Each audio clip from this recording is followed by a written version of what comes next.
अपना भाग्य कैसे बदलें। एक जंगल में एक महात्मा रहते थे। उन महात्मा की खासियत यह थी कि वे किसी का भी भविष्य बता सकते थे। बड़े बड़े राजा उन्हें मानते थे और उनके बताए हुए मार्ग पर चलते थे। उस जंगल के बीचों बीच से एक नदी गुजरती थी और उन महात्मा की कुटिया उस नदी के किनारे पर थी। नदी के दोनों तरफ दो अलग अलग शक्तिशाली राजाओं के साम्राज्य थे। वे दोनों ही राजा उस महात्मा को बहुत मानते थे। वे दोनों जब भी कोई बड़ा कार्य करते थे तो उन महात्मा से सलाह लेने के लिए अवश्य आते थे। एक दिन इन दोनों राजाओं में किसी बात पर कहासुनी हो गई। बात इतनी बढ़ गई कि नौबत युद्ध पर आ गई। युद्ध की तारीख और समय ये दोनों तय कर दिया गया। पर जैसा कि दोनों राजाओं का नियम था कि जब भी कोई बड़ा कार्य करते थे तो वे दोनों उन महात्मा की सलाह जरूर लेते थे। इसलिए पहला राजा उन महात्मा के पास आता है और उनसे पूछता है कि महात्मा जी, मैंने पड़ोस के राजा के साथ युद्ध करने का निश्चय किया है और इसलिए यह जानना चाहता हूँ कि युद्ध का परिणाम किसके पक्ष में होगा। वे महात्मा कहते हैं कि यदि तुमने युद्ध किया तो तुम्हारी हार निश्चित है। फिर वो राजा महात्मा जी से पूछता है, क्या जीतने का कोई उपाय नहीं है गुरुजी? वे महात्मा कहते हैं कि यदि युद्ध किया तो हार निश्चित है। फिर वह राजा कहता है कि तलवार म्यान से निकल चुकी है, अब युद्ध टलेगा तो नहीं, जो होगा देखा जाएगा। फिर वो राजा उसी समय वहाँ से चला जाता है और अपनी सेना से जी तोड़ मेहनत के लिए कहता है। सभी सैनिक राजा की आज्ञा मानकर जी तोड़ मेहनत करने के लिए लग जाते हैं। दूसरे दिन दूसरा राजा उन महात्मा के पास पहुँचता है और उनसे पूछता है कि महात्मा जी, मैंने पड़ोस के राजा के साथ युद्ध करने के लिए निश्चय किया है, इसलिए मैं इस युद्ध का परिणाम जानना चाहता हूँ कि युद्ध किसके पक्ष में रहेगा। वे महात्मा कहते हैं कि निसंदेह जीत तुम्हारी है और उस राजा के पास तुम्हें हराने का कोई उपाय नहीं। उन महात्मा की यह बात सुनकर वह राजा बहुत ही ज़्यादा खुश हो जाता है और सीधे जाकर अपनी सेना को यह खुशखबरी सुनाता है कि युद्ध में उनकी जीत पक्की है।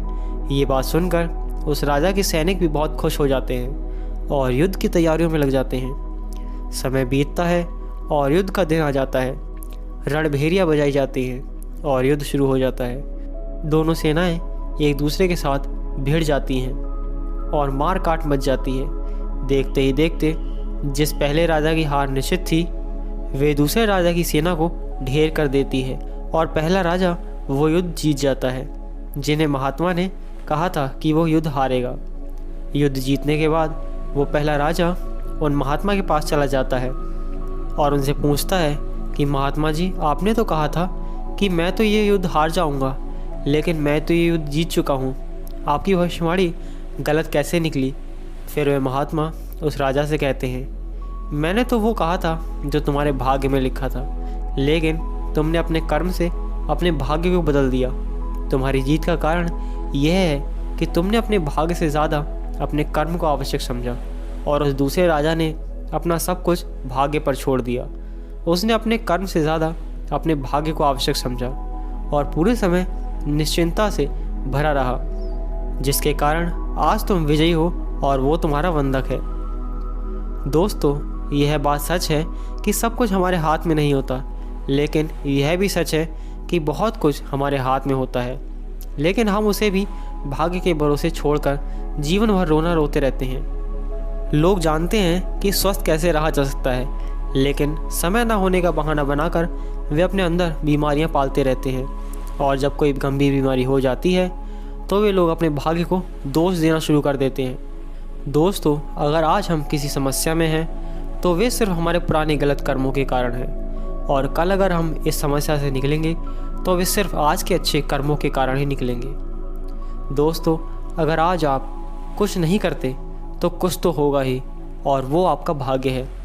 और अगर आप आज अपनी बुद्धि का इस्तेमाल करके वो करते हैं जो आप करना चाहते हैं तो वो आपका कर्म है। तो ये आपके ऊपर है कि आपको कुछ करना है या अपने भाग्य के भरोसे बैठे रहना है।